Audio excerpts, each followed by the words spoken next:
All right, the subcommittee will come to order. Thanks for being here, everybody. The subcommittee is meeting today in a roundtable format to review the claim that the Jones Act impacts consumer prices in Puerto Rico. This is an issue of great importance to our subcommittee and one that has received considerable press attention. The Jones Act encourages a strong United States merchant marine, which is a key part of our nation's strategy for national defense and economic security. The bottom line is that the Jones Act was designed to maintain domestic U.S. shipbuilding capacity and to create employment opportunities for American mariners, American jobs serving American commerce. These shipyards, welders, and mariners are the same individuals we would rely on to provide our country the maritime capacity required in times of conflict. There have been a lot of unsubstantiated claims regarding the Jones Act, including the claim that the law negatively impacts Puerto Rico. A 2013 GAO report examining Jones Act trade in Puerto Rico found that there are many complexities in this issue, such as the fact that the Jones Act allows for reliable and stable service between Puerto Rico and the mainland United States. But detractors have kept on making claims that the Jones Act is negative for Puerto Rico, particularly after the devastating 2017 hurricane season. The press falsely reported that the Jones Act was related to the slow distribution of relief supplies in Puerto Rico, when in fact, there was an excess of U.S. flag shipping capacity to transport cargo to Puerto Rico. It was the island's distribution capacity on land that led to slow distribution of relief supplies, which had absolutely nothing to do with the Jones Act. We are here to discuss a new report from a team of economists to provide actual data on real consumer prices to determine the Jones Act's impact in Puerto Rico. Our participants are experts with in-depth knowledge of the Jones Act and shipping in Puerto Rico. I look forward to their expertise and thank them for their participation today. I will now yield to the ranking member of the full committee, Mr. DeFazio. You're recognized for as much time as you may consume. Thank you, Mr. Chairman. One would wonder how we can be a great maritime nation without any American crews or any American bottoms, but there are some who want to push the nation in that direction, and have been the Jones Act has been under attack for decades. And so I'm particularly pleased to be here today with a well-documented scholarly report, and I want to congratulate the American Maritime Partnership for its leadership in commissioning the report. This report is based on factual data, not myths and misinformation or wishes on parts of those who are hostile to the Jones Act, and have brought along some well-intentioned people who are worried about the people of Puerto Rico, it's useful to have this and to push back. Now, of course, it didn't take Cato very long to come up with their so-called refutation. Unfortunately, it's a little bit short on the documentation and facts that we find in this report. I mean, it's a good political document representing their political point of view, but it is not in any way undermine this report that is before us today. So I want to thank you for being here today. I hope we have a good dialogue, because this will be an ongoing fight. The Jones Act is not a relic. The Jones Act is vibrant, and the Jones Act is absolutely essential for the economic and maritime security of this country.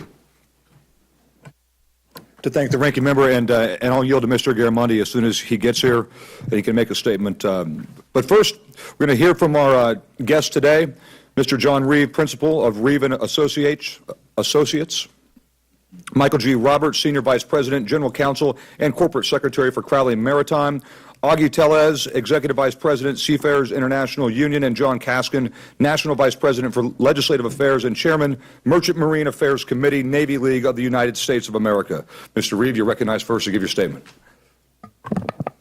Thank you, Chairman Hunter. I'm John Reeve, and I was the principal economist behind the team that developed our report. I have over 40 years of experience in international and domestic shipping, and I've had the pleasure of working for the Department of Transportation, looking at competitive conditions in the Jones Act trades, and I've also advised the Government Development Bank of Puerto Rico on the Jones Act trades between the mainland and Puerto Rico. There are really four key points that I would like to make in this initial set of comments. Number one, there's no price difference between the cost of consumer goods and durable items as sold in San Juan and, say, in Jacksonville, Florida. no cost difference.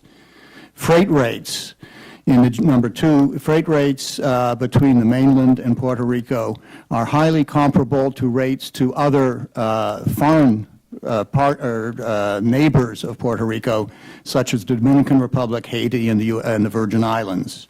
Very similar. In some cases, Dominican Republic rates are a little bit lower, and rates for Haiti and the Virgin Islands are somewhat higher.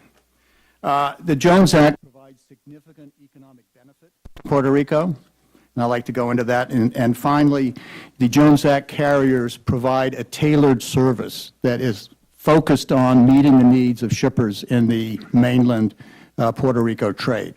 So number 1, no price difference. We looked at, we used the Walmart website over the space of 2 weeks to look at the prices of comparable, entirely apples to apples, comparable items as sold in Jacksonville, Florida. Mr. Reeve, Yes. if you would excuse me, so you're going to go through this, right? Are we going to go through this PowerPoint slide deck or no? No. Okay. No, we're not. Then- But we actually have some slides that we can put up, but we'll call on them as the As you time were. comes. As you were. But thank you. So we looked at Walmart's website because we could get same day, same item comparisons of San Juan and Jacksonville, and found that for 13 items, which covered groceries, consumer goods, durable items, durable goods, that prices in Puerto Rico were either lower or exactly the same as on the mainland. So in fact, there was no impact of shipping at all in those Puerto Rican prices. In terms of freight rates in the Puerto Rico trade are confidential, as they are in most, if not all, major shipping markets. So these are based on contracts between the carrier and shippers, so they're not being public. So what we did was to develop an index based on information provided solely to me that compared average revenue per container for the Puerto Rico market over a space of 3 years versus for average revenue per container for the hundreds of thousands of containers that move between the mainland and Dominican Republic, Haiti, and the Virgin Islands. And what we found was the same information that I just provided to you. There's basically very comparable shipping costs. Now, how does this happen? Well, the fact of the matter is that shipping, if you apply a freight rate to the cost to ship Campbell's chicken noodle soup across the Jacksonville, San Juan route, 3 cents of that would be the actual price of shipping, port-to-port shipping. 3 cents out of a $1.58 retail price for that can of soup. So that's a 2%. But as we found in the Walmart study, they essentially eat that 3 cents. That's policy. That's not, you don't have to do that. But that's essentially what happens. So there's no actual cost. The costs are trivial.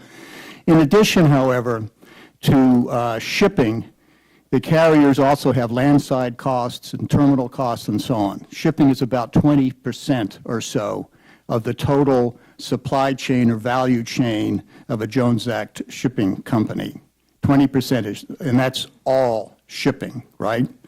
That includes, and so any foreign competitor would also incur costs for the same elements, and it could be less, obviously, if the crew is cheaper and so on. So really de minimis. In terms of the impact, the economic impact of the Jones Act, over 1,000 jobs in Puerto Rico are provided by the Jones Act carriers. And if you do an economic impact analysis, those 1,000+ jobs contribute $250 million a year to the Commonwealth of Puerto Rico. And looking at the tailored services that the carriers provide, the Jones Act services, and particularly in the case of Puerto Rico, reflect logistics services in the U.S. mainland.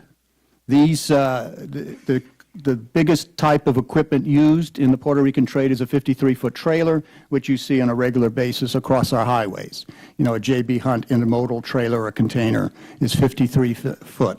That type of equipment is not used in any international trade. And frankly, when ships are built overseas, they're based on 40-foot, 20-foot cells, not 53-foot cells. But that, first of all, that 53-foot container or trailer has 43% extra cubic capacity. So when you carry it across the highway, when you load it and you discharge it from the ship, there's a major cost benefit to the carriers from that equates to almost $100 million a year in cost savings.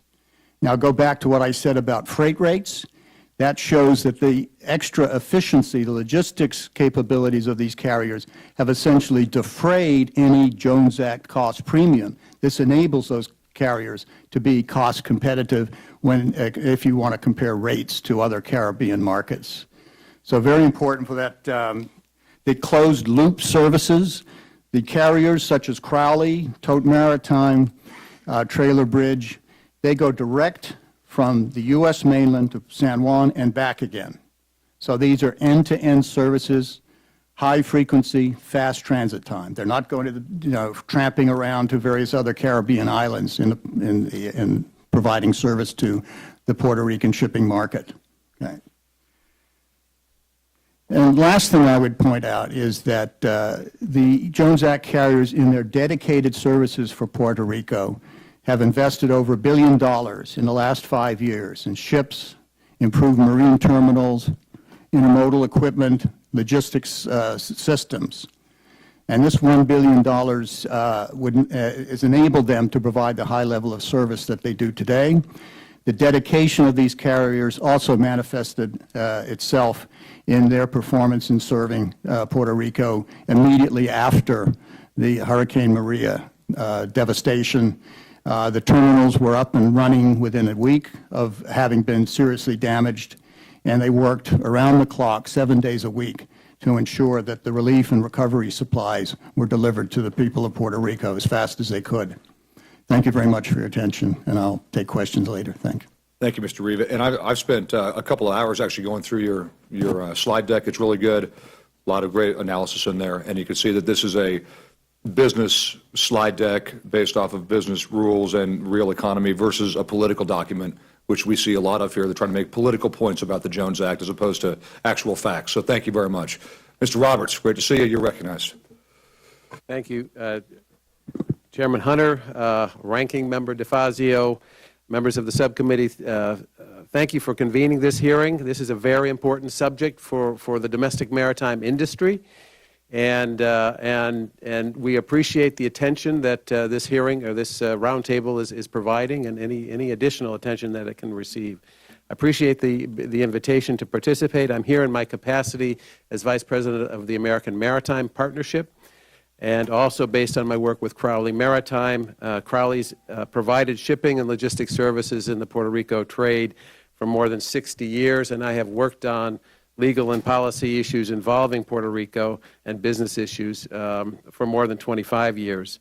American Maritime Partnership asked Reeve and ETI, the Puerto Rican economic firm counterpart, to study the Puerto Rican market because there has been so much misinformation about the Jones Act's impact on Puerto Rico. So it was really important to set the record straight based on the actual facts and not ideologically driven assumptions. I would like to emphasize 3 points this afternoon. First is the benefits provided by customized shipping and logistics services. John's talked about them. They absolutely bear emphasis. Second is the investment in American jobs, American ships, and infrastructure that the Jones Act enables in this market. And third is the contribution of American Maritime to the hurricane response effort last year. The first point, customization. A 2013 GAO study of the Puerto Rico market noted that because of the Jones Act, shipping services between the mainland and Puerto Rico are customized and dedicated to that market.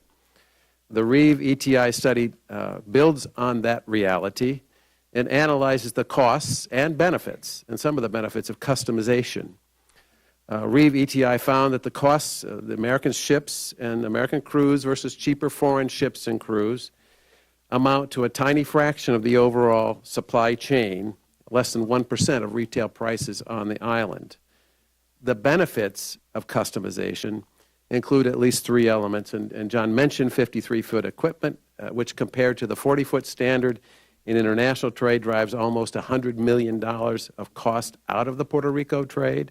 That more than offsets the higher costs of American ships and crews and enables freight rates in the Puerto Rico trade that are comparable to or lower than nearby islands. The second element of benefit in coming from customization is the direct freight service that is provided. Instead of one stop or two stop, you can relate to it in flying commercial airlines today. You get direct service. Everybody wants to go direct to where their destination is. Puerto Rico has that in their freight services. This gives Puerto Rico suppliers and consumers an extremely efficient and reliable supply chain.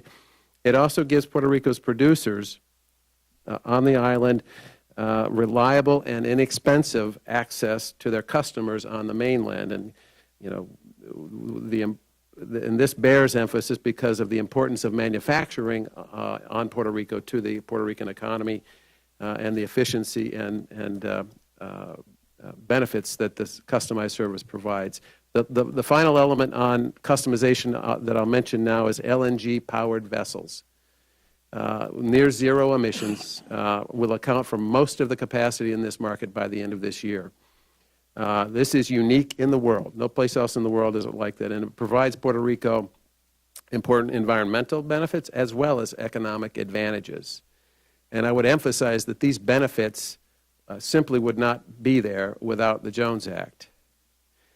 The second point I wanted to mention is investment. The carriers in the market have invested around $1 billion in ships, infrastructure, and equipment to renew their fleets and enhance the services in the Puerto Rico market. Crowley took delivery last week of its first new-build container ro-ro vessel that was custom designed for the Puerto Rico trade. I had the chance 2 days ago to do a tour of the vessel from the engine room up to the bridge.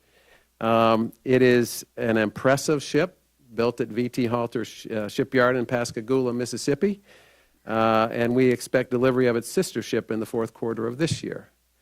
The ship's crew is also very impressive, with Americans manning all the billets. Half of the crew are Puerto Ricans, and many of the crew have also served on ships that carry out U.S. military missions, both active and reserve.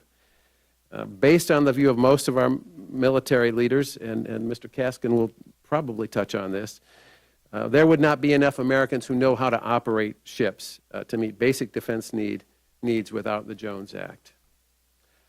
Third point I wanted to make was hurricane response. Crowley and the other Jones Act carriers provided most of the shipping and logistics services needed to support FEMA's emergency response and recovery efforts following Hurricanes Irma and Maria. It was an unprecedented and massive undertaking requiring the immediate mobilization of an armada of vessels, thousands of pieces of shipping equipment, and hundreds of logistics professionals. After delivering thousands of container loads of relief supplies to support more than 3 million Americans on the island, FEMA shifted its efforts to restoring Puerto Rico's electric power grid. Crowley efficiently delivered 10 million miles of cable, 60,000 utility poles, 7,000 transformers, and hundreds of utility trucks at FEMA's direction.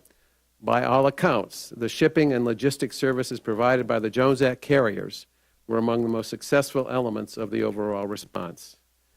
And I would finally note that we have received lots of very positive feedback on the carriers' response efforts. This includes feedback from those who had been Jones Act skeptics before the storm. Their views have changed dramatically after seeing all of the benefits of being connected to the United States, including the extraordinary response of the American ocean carriers. It ain't Alaska. That's right.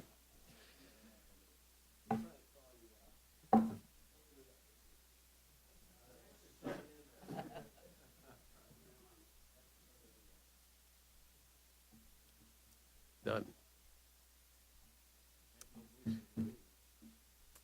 Thank you for your attention, and I look forward to your questions.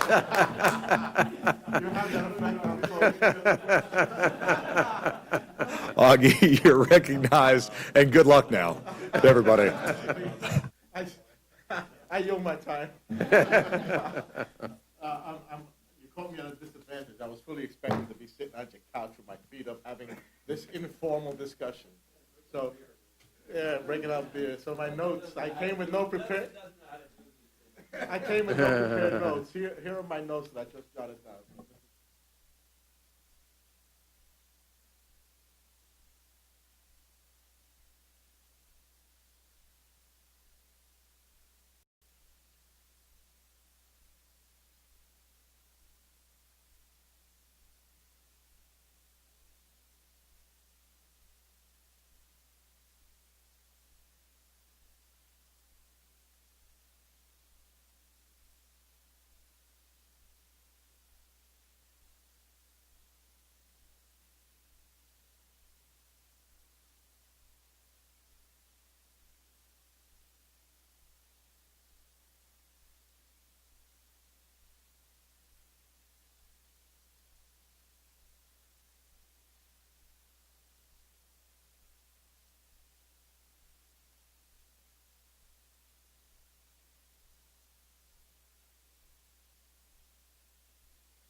Thank you, Mr. Tellez. Mr. Caskin, you're recognized.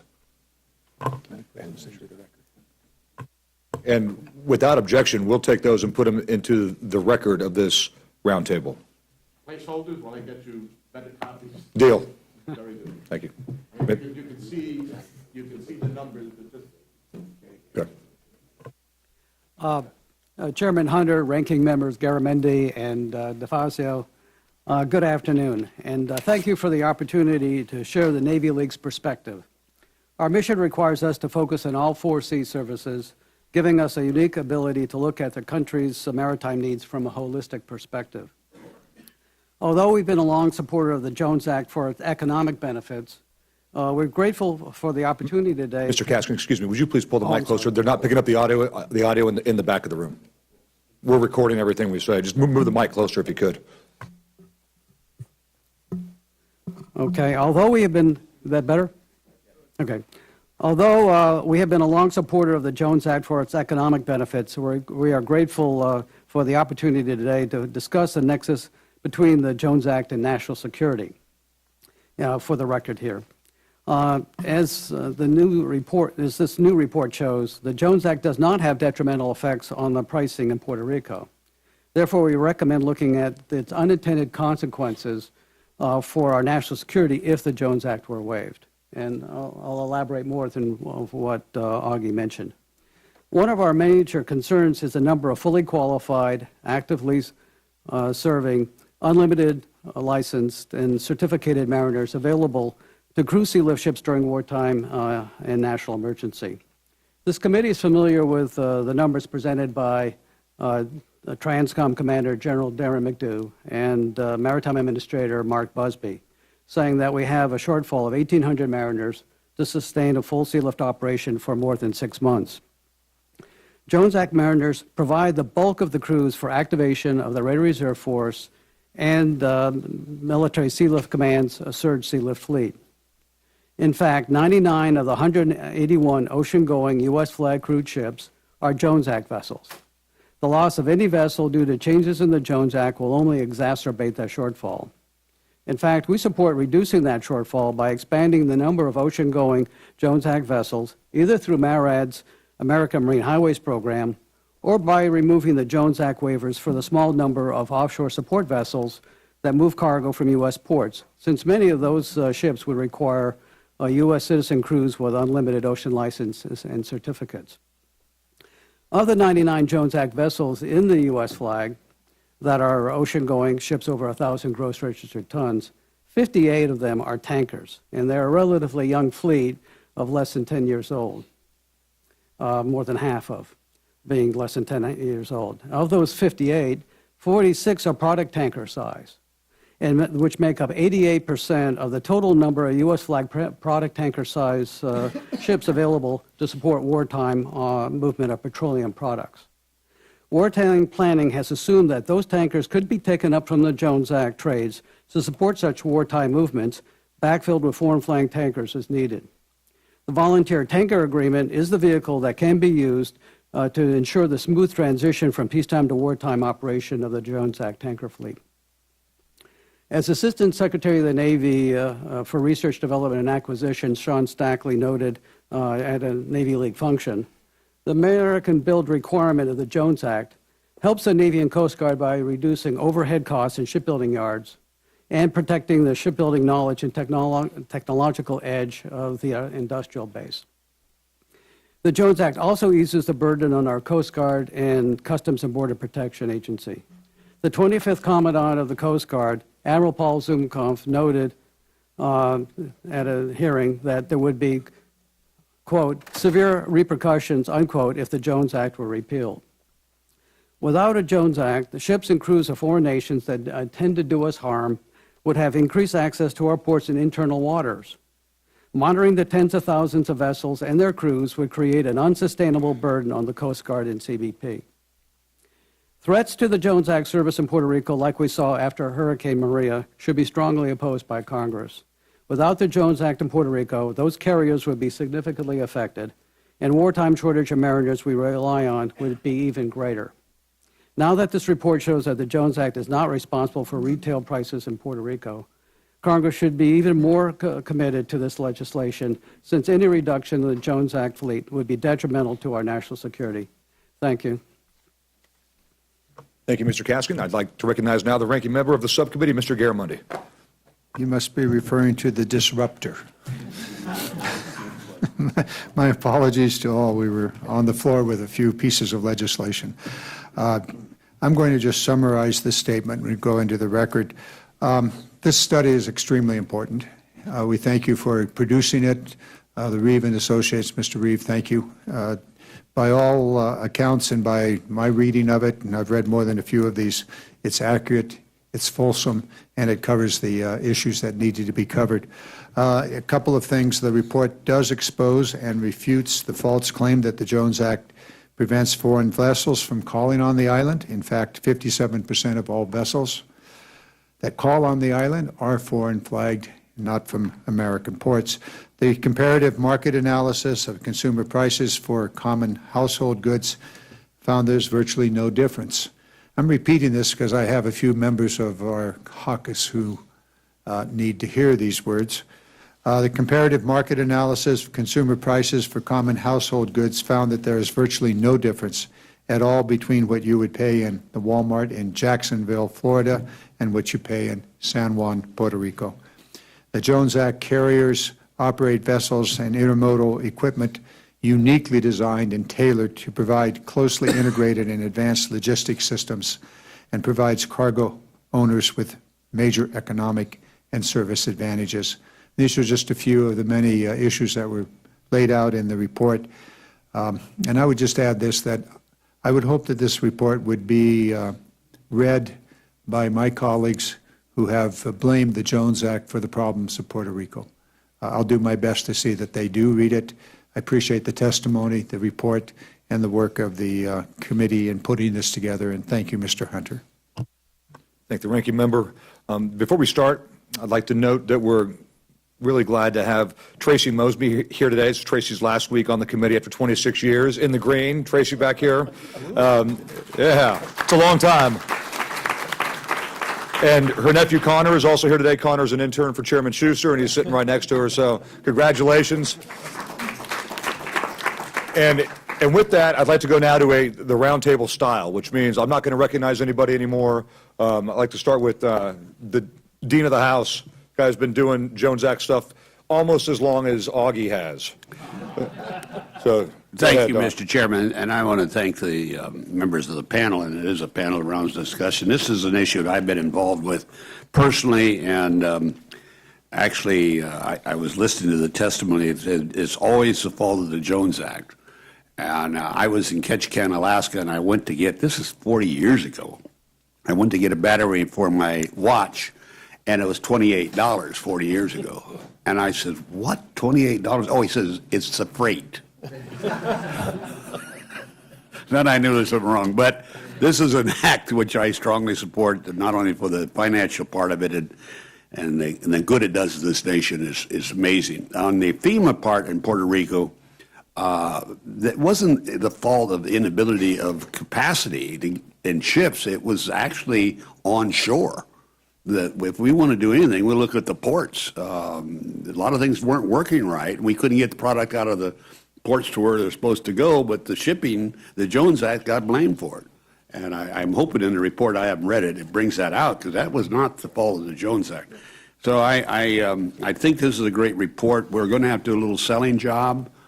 Some of our bigger agricultural interests, they'd like to see Jones Acts removed, thinking they could get a better profit margin by selling, shipping their product overseas from our shores, and that doesn't affect them, very frankly, but they seem to think it will be. It's going to take an education. This is a good act. Last story, and then I won't say anything more, but what was fun was I got caught in Seattle, of all places, and they just started ripping me on the Jones Act, and I used to have a chief of staff named Lloyd Jones, and he was standing behind me. I said, don't bother me. Talk to Senator Jones. He's a former senator. It's his fault. And I walked away, and that poor bugger had to listen to that conversation. With that, Mr. Chairman, I have nothing else to say. Good job. Mr. DeFazio, Mr. Lowenthal, Mr. Weber. I'm just really interested. I would just like to ask some of the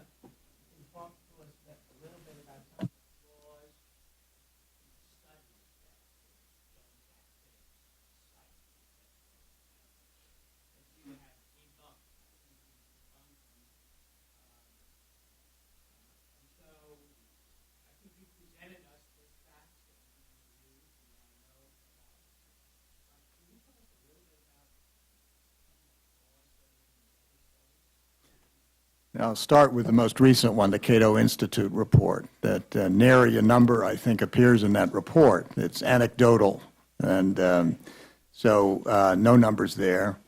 There was a study done a few years ago by some professors at the University of Puerto Rico that came up with a number that we quote in the report of negative economic impact or damage to Puerto Rico of about $850 million a year.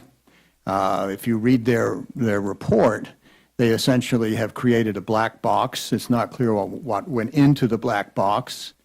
And then this number of average $850 million a year over a 17-year period, I believe, comes out. And so nary a real number in that. And it was a true, black box. So I think they sort of cooked the result that they wanted there. Just as a side note, the $850 million is substantially above the total revenue, freight revenue of the carriers in the Puerto Rican trade. So this basically they could have provided the service for free, and there still would have been it would have been a negative economic impact. So, yeah, and then there was the recent, just after Hurricane Maria, there was a report on the front page of the New York Times that groceries cost twice as much in Puerto Rico as they do in the mainland, and that's all the fault of the Jones Act, how the Jones Act is destroying Puerto Rico. And as we report in our study, that's not based on the facts at all. So, I mean, that is generally what has happened. Now, I've been involved in looking at this market for some time, and nobody has ever refuted a single conclusion or data point in any of this work, including this is a recent study, but, we look forward to anybody who would contend with this. But I highly recommend, if you don't believe the Walmart numbers, it doesn't take long to go on their website and you can prove that to yourself. And we did not cherry pick any data. We just basically came up with a basket and thought that was representative and just get like with like and find out that the prices are the same or actually in some cases even lower. So, I mean, that's what I would say about those other studies. Thank you. Mr. Weber. Mr. Reeves, I noticed on page 3 of your study, lower left-hand corner, you said you cite the 57% traffic. You say in 2016, 57% of traffic moving through Puerto Rico's ports was actually carried by foreign flag vessels. You know where I'm talking about? Yes, I do. Right. Did you study how to get that number down? How to get Did you? Did you do a comparison on? You say where I'm going here. Did you do a comparison on after the hurricane how that number was affected? I mean, they had the same trouble, right, getting into the ports. I think that the dean of the House was talking about the problem was getting on land, inland, so to speak. Did you study that? I don't have an update on that number. That's a little historical, and I think, right. So it takes time for that data. So one point, though, I mean, is that Crowley and Tote, they have their own terminals in Puerto Rico. So when Mike Roberts talks about customized, tailored transportation services, that includes these terminals. So the Jones Act carriers were actively getting those terminals up and running, and then as quickly as possible getting freight out of them. Sure. And the foreign flag carriers don't have that capability. We'll see what you can do to get that number down, Mr. Chairman. That's all I have right now. Thank you, Mr. Weber. I got a comment or a question. I think I've asked this before, but maybe I'll get a clearer answer this time. Who do you think is behind the political attacks without basis in fact or reality, without the actual can of food cost? Who's behind that? I mean, we've talked about the fake news now. We've talked about the fake reports. We've talked about the media. We've talked about a few of our colleagues that do believe the hype. Who's creating the hype and for what benefit? Augie would handle that. Yeah, Augie's the right person to handle that one. It can't hurt me. I think it's the usual suspects. And the rationale of the impetus at their best would be they are free traders. I'm sorry. They are free traders who actually believe in that. There are those who have a vested stake in making money in Puerto Rico without the Jones Act. From the political side, I would say is the Heritage Foundation and folks of that ilk, and the two brothers who have a lot of money, who have a vested interest in removing the Jones Act from Puerto Rico. And I think those are the same people we've been fighting. Somebody mentioned something. I have to divulge every dime I spend, every dime I get, every stock, my wife, any financial activities that we have to divulge that. All of you up there have to do that. None of these other folks have to do that. And why? You know, these folks, these studies coming out, where is Cato getting the money to do these studies? Where, in fact, did the University of Puerto Rico get their money to do their study?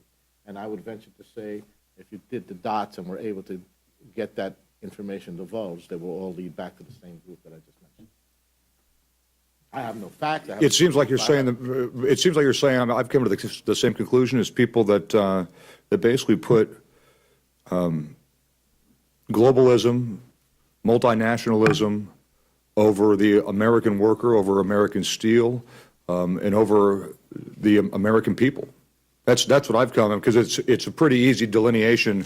The Jones Act is so pro-American, it's unbelievable. And the folks that oppose the Jones Act, it seems to me, care more about foreign companies shipping, buying cheap ships from other countries, crewing them with extremely cheap labor, people that we have no idea who's running those crews, who's going to be hitting U.S. ports, who's going to be driving their ships in the inland waterways. It could be people from Pakistan, from Iran, from China, from the former Eastern Bloc countries, which we still have plenty of on foreign flag vessels. That's what I've kind of come to. I don't know the particulars, but with my colleagues, at least here, it's those that put the multinational corporations above the American worker. I'd give you even a more insidious rationale. Take a look at who were the folks holding all of those bonds that went south.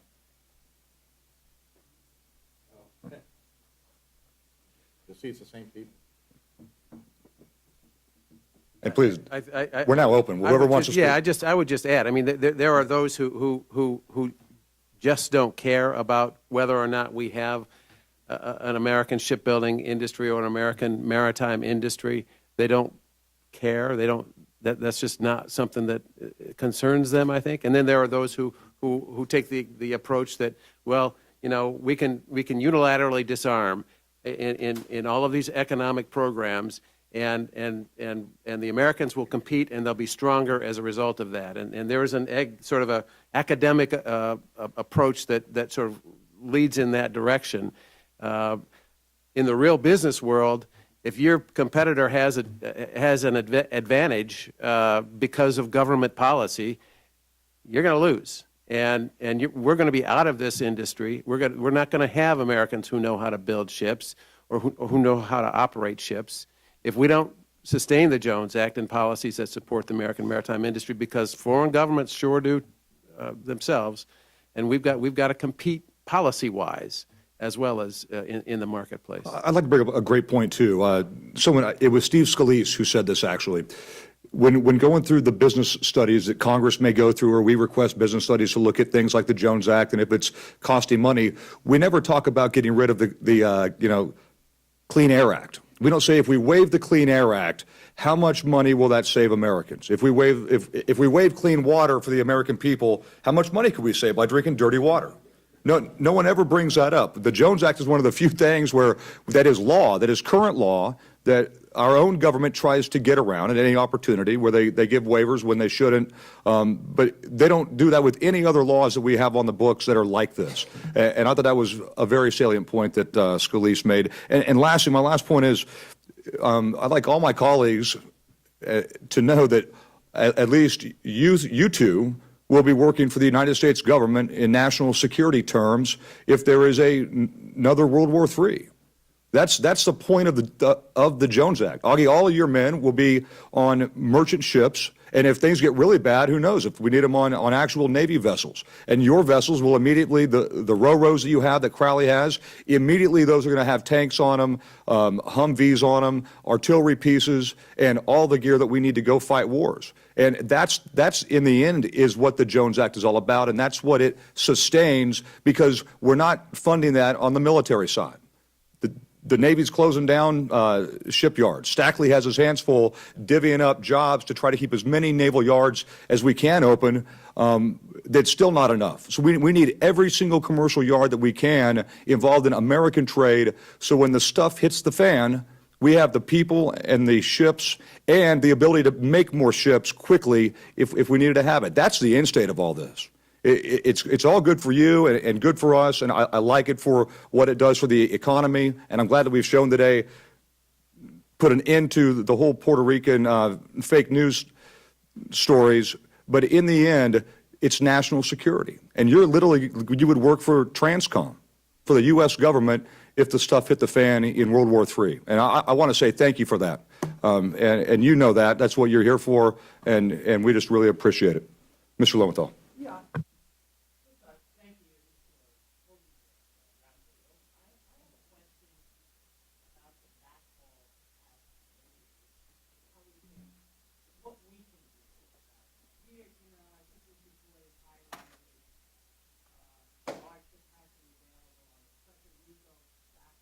Northbound side.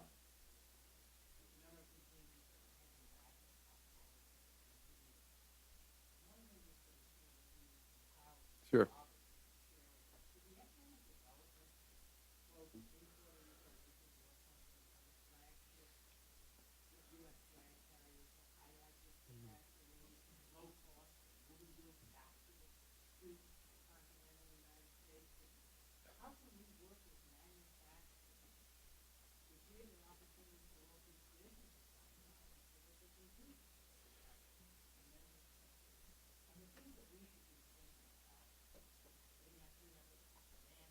Right.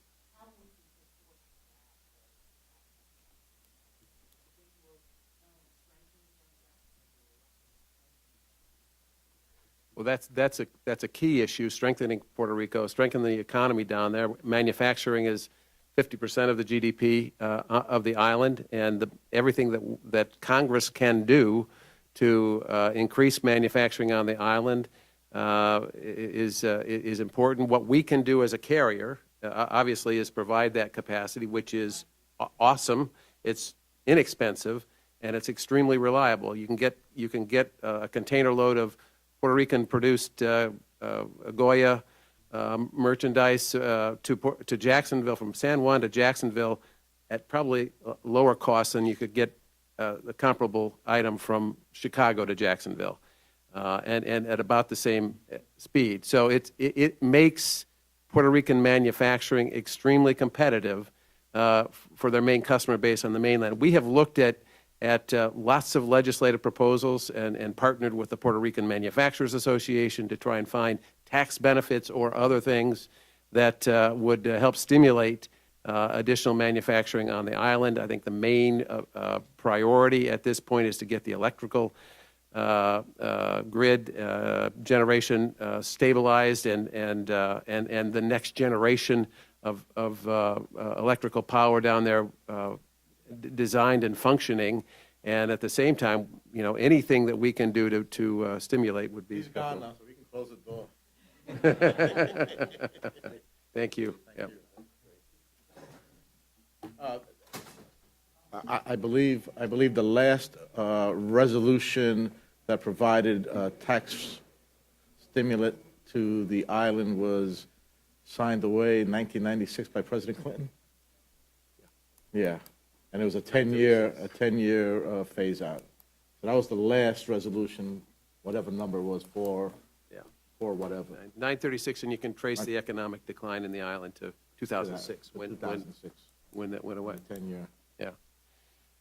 If I may also, because I saw some eyebrows raised when I was talking about Hacienda, and not to harp on them, because there is a reason why they need all that money, but to just illustrate where their head was, after we delivered scores of donated donated generators and shipped to Puerto Rico pro bono by the shipping companies, Hacienda stepped in and said, hey, from now on, you have to pay 11% on those generators coming in, even though they were donated and they were being transported for free. Another case, there was a barge that was domiciled in the harbor to house relief workers, and after a while, they came in and said, you need to pay 11% on the rooms that you are providing for these folks. After the uproar, all of that was rescinded, but the reason that they're stretched, that they reach, the largest employer in Puerto Rico is whom? Puerto Rican government. The Puerto Rican government. It is funded by Hacienda, so that's why Hacienda is trying to grab as much money as it can. But it puts that extra cost on the consumer, and instead of yelling at this guy, they should be yelling at Hacienda. Do you know, Augie, if when that took place, I understand that Ireland and Japan are two of Puerto Rico's trading partners as well. Do you know how much help did they give, if any? Do we know that? That I do not know. No. I just wonder if that 11% was across the board. Hacienda does not discriminate. They're an equal opportunity. They're not. What word do I use? One thing along the same line is that there is an inventory tax in Puerto Rico that is highlighted and mentioned in the report.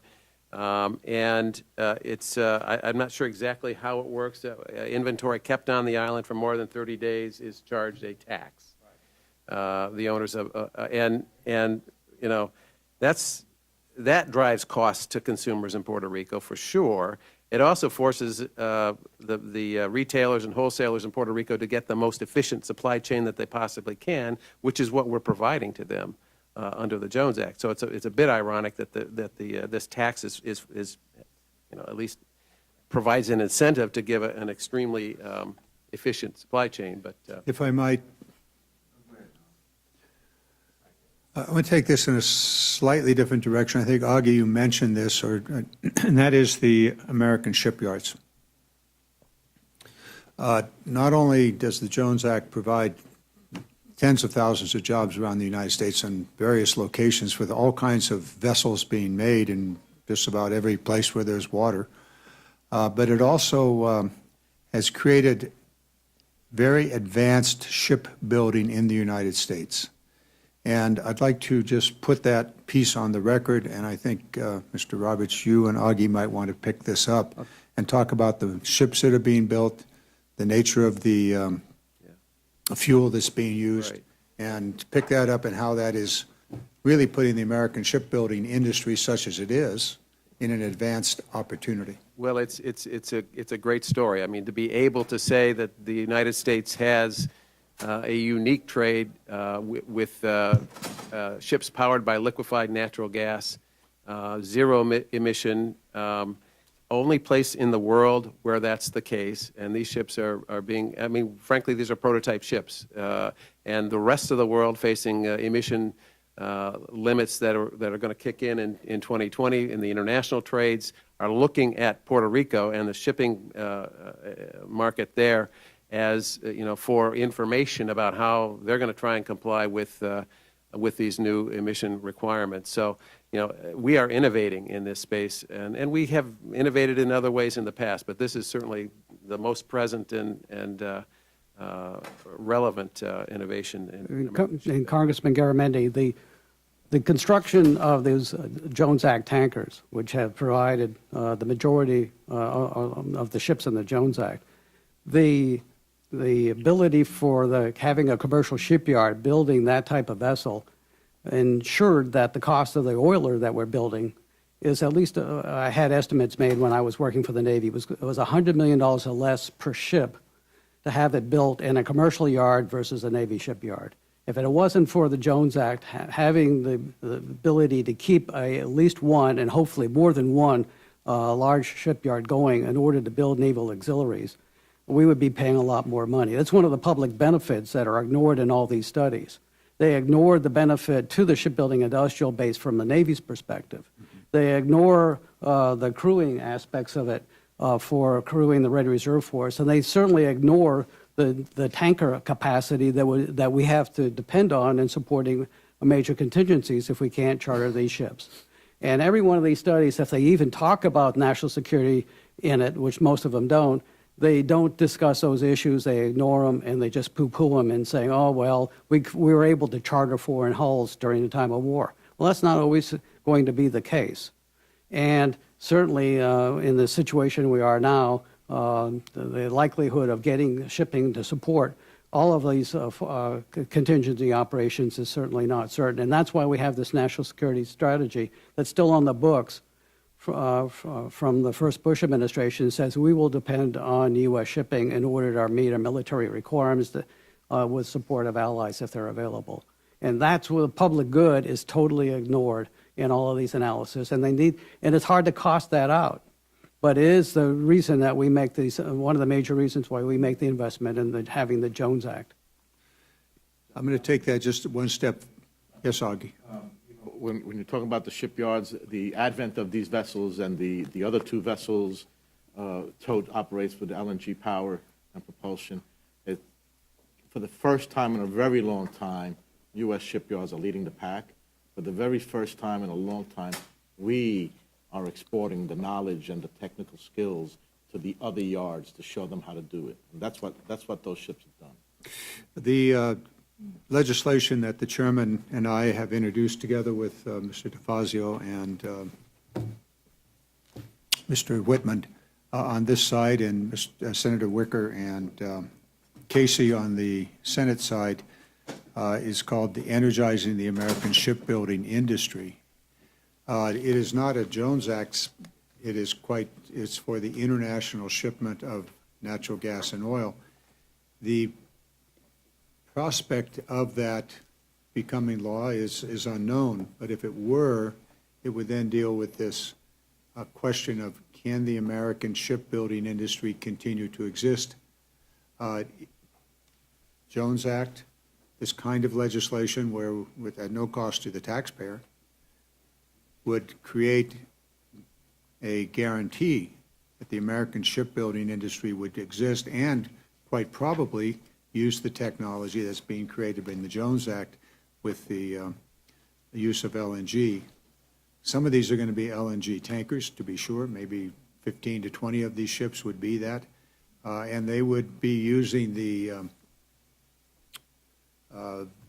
vapor from the LNG to power the ship itself.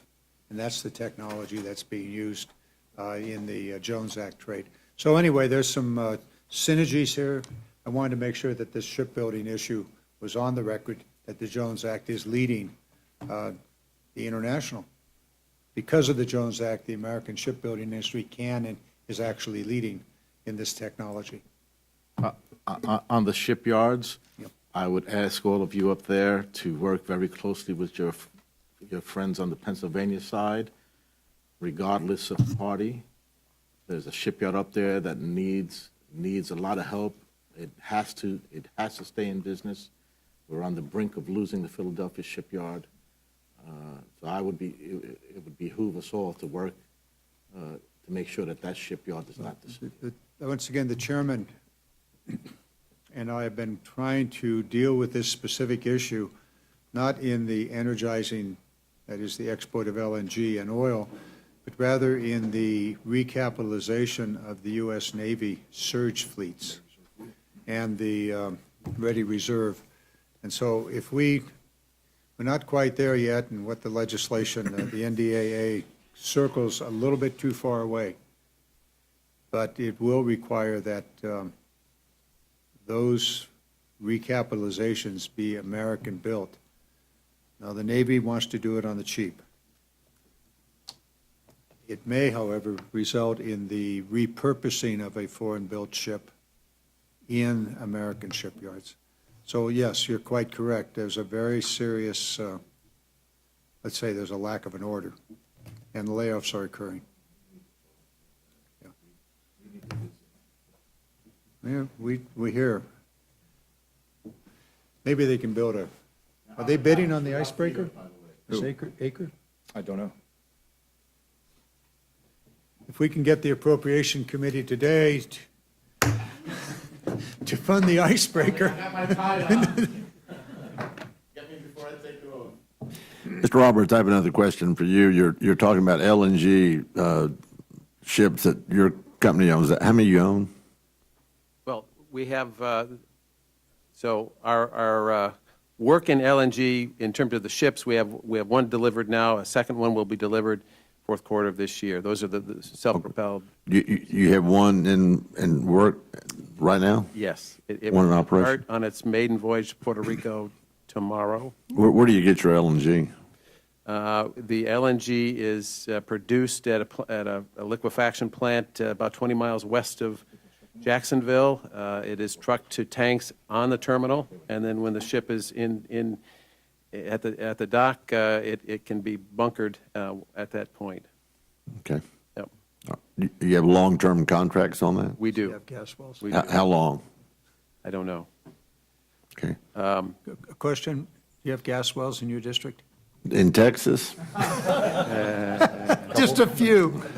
I'm the Gulf Coast of Texas from Louisiana, that other foreign country, coming down Jefferson County, Galveston County, and Brazoria County, and we are responsible for exporting about 95% of the nation's LNG. Now, in fairness, Cheniere Energy is in Louisiana, but the Sabine Neches Navigation District actually takes care of that channel through there, and so we actually are the major exporter in our district of LNG. So we'd love to see you come over and take advantage of some of that. We definitely look at it. Yeah, right. Well, thank you for that, Mr. Chairman. I yield back. Just, go ahead. The four ships that will be calling on Puerto Rico using LNG propulsion are state-of-the-art and the only ones in the world doing that. You have the Only one- tote salt chuck that operate. Sorry? Tote salt chuck made in San Diego. They have, one went off, right? And they're working on, they have two already done. Two operate. So they had one that I helped, I was there at the christening and stuff, but they have two LNG powered that are working on Alaska. What are they working? No, they work in Puerto Rico. Puerto Rico They work too? in Puerto Rico. Okay, so all four. So we'll have four Or LNG. state-of-the-art, Awesome. nowhere else in the world. Is this the maiden voyage? This is still at the yard in Pascagoula, but it was at Jacksonville Tomorrow will be Monday, and they're working cargo today, and they'll be sailing tomorrow for Puerto Rico, arriving Sunday. So it's very exciting. Congratulations. It's a beautiful ship. By the way, that's called cogeneration, when they use the vapors. Yeah. It was searching for Use the word. vapor, it just goes right back in. Is that informal enough, Mr. Chairman? There's, Or are we in the informal part? Yes, we are. Okay. one of the things that's just directly related to this use of LNG on the ships, one of the significant problems in Puerto Rico is the fuel for the energy systems. And this LNG issue provides an alternative fuel source for Puerto Rico. It's not there yet. Similarly for the Virgin Islands. And so the availability or the knowledge that's being gained from the necessity to bunker LNG in the United States, and then, I don't know if you have a bunkering in Puerto Rico yet or not. Not for the Not ship. yet, but that would be the next step. And then you're one step closer to a new and cheaper fuel source for the energy systems. There is a tremendous amount of conversation about fuels in Puerto Rico. We operate a service where we take 40-foot tanks for LNG, full of LNG, and we ship them on our vessels to Puerto Rico. Those tanks are then trucked to industrial facilities, Coca-Cola bottling, the pharmaceuticals and others, and they're used for the fuel to generate power and other things. So that model, that sort of decentralized power generation microgrid model, is something that's very much under discussion and a potentially much more interesting. How many of those tanks? These are refrigerated tanks. They're Very. ISO certified. Right. super refrigerated. So, I mean, very cold temperatures, low temp for LNG. So how many tanks do you carry on a on a voyage? Is Well, it 10? Is it 100? No. There are dozens at this point, but once they, and once they get up to a certain level, once that business scales to a certain level, lots of conversations about microgrids and other things, but once it scales to a certain level, we'll build an appropriate Yeah, I mean, Jones Act LNG carrier. You'll have, it's like the old Coke bottles. Remember, you used to have to pay deposit on glass Coke bottles? You'll have them coming back and forth. Yeah. Tank for your barbecue. But You bring a full want one down, take a empty what we one want to do is get to a point where we can leave those Coke bottles on the island. Yeah. And bring a bulk solution in. Absolutely, and then you wouldn't be deadheading, so to speak. Exactly, you got it. Yep, Yeah. yep. I like the way you talk. I'd like to change to talk about waivers really quick. Chairman Schuster and I sent a letter to Secretary Nielsen asking for a list of those foreign vessels that used the Jones Act waivers during the hurricanes last fall. This is crazy, by the way. The response from the Department of Homeland Security indicated that only information for those foreign vessels that choose to share it is on record.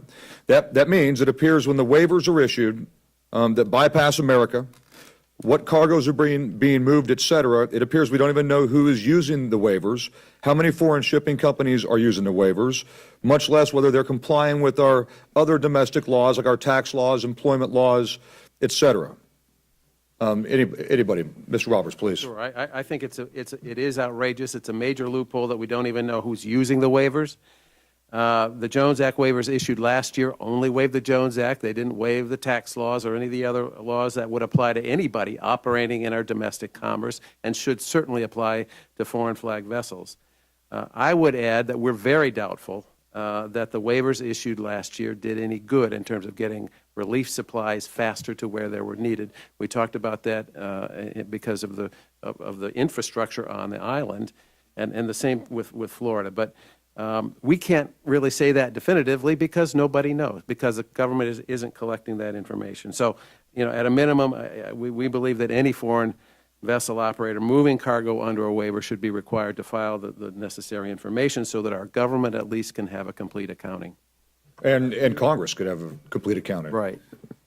Chairman, along that line, Augie? Right now, there is a Panamanian vessel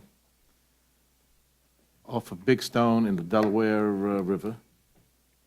It's been there for 2 months, came up from Venezuela, dumped a load, and went off to anchor. It's been there 2 months. We find out that she's there 2 months later. What's the Office for Investigation? The office set up by the Customs. CBP. Customs and Border Patrol? Is on it now because and the way we found out about it was through an ITF, which is the International Transport Federation organization, which is the association of all the labor groups out in the foreign flag world, reached out to our guy, who happens to be the chairman of the seafaring section of that group, to find out if they needed to have a Jones Act waiver or if they needed to be U.S. flag. We believe that they're not violating the law. They're doing some lighterage works, meaning they've got the oil and the vessels are coming up in like a gas station and going back. U.S. flag ships or tugs and barges are bringing the stuff over. But it took us 2 months to find out that vessel was there. Did that vessel have a waiver? No, it doesn't need a waiver because she's not transporting from U.S. ports. She's just laying there. But it took 2 months for us to find out that it was even there. Gas station.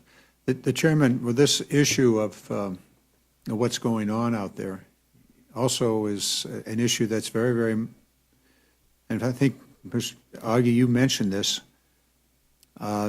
these service vessels for the offshore oil industry. I know somebody mentioned it. This is an issue that this committee has dealt with and continues to deal with unsuccessfully with the administration. The opportunity to obey American law has not yet happened. That's incorrect. There have been many opportunities for Customs and Border Patrol to obey the law. They have not yet done so. with regard to letters that allow for what should be Jones Act work to be done in a different field. So, one more thing that we're concerned about with regard to paying attention to the Jones Act. And there's a court case on that, and hopefully it will be ruled in the right way. Correct. Yes, that's why it's in court. It's in court Completely agree now. with that. And I would just say, this issue of waivers and information about waivers is really important. If we can get, I mean, it's just outrageous that that a waiver is issued, and then it's like, oh, whatever you want to do is fine. And we don't care about any other law, we don't care about any other requirement. A waiver's issued, and this conversation's over. Right? We need to get that information. I would urge Congress to move on that. And we can work with the administration. I think the administration can do that. But to the extent we need help there, we'll ask. I have one last question, because I'm curious. When you have the 53-foot container that is much more efficient, do you have to put it back into a 40-foot when you get on land, or do you? Oh, jeez. No. No, really, I'm asking. Goes to the Okay. destination. Okay. Make wide turns.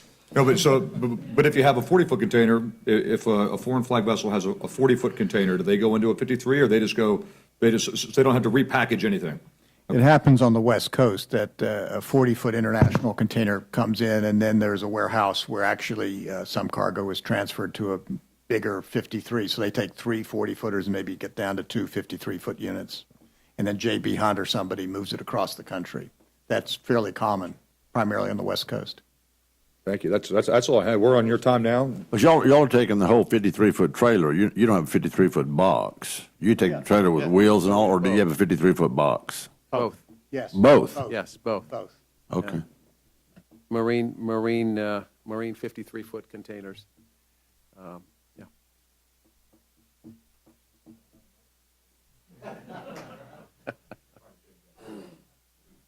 Do you have any closing remarks on your time? Thank you so much. Okay, thank you very much, and thanks for what you do for the nation. Thank you. Yeah. The hearing is adjourned. What are you adjourning? This is not a hearing. We're having an informal get-together.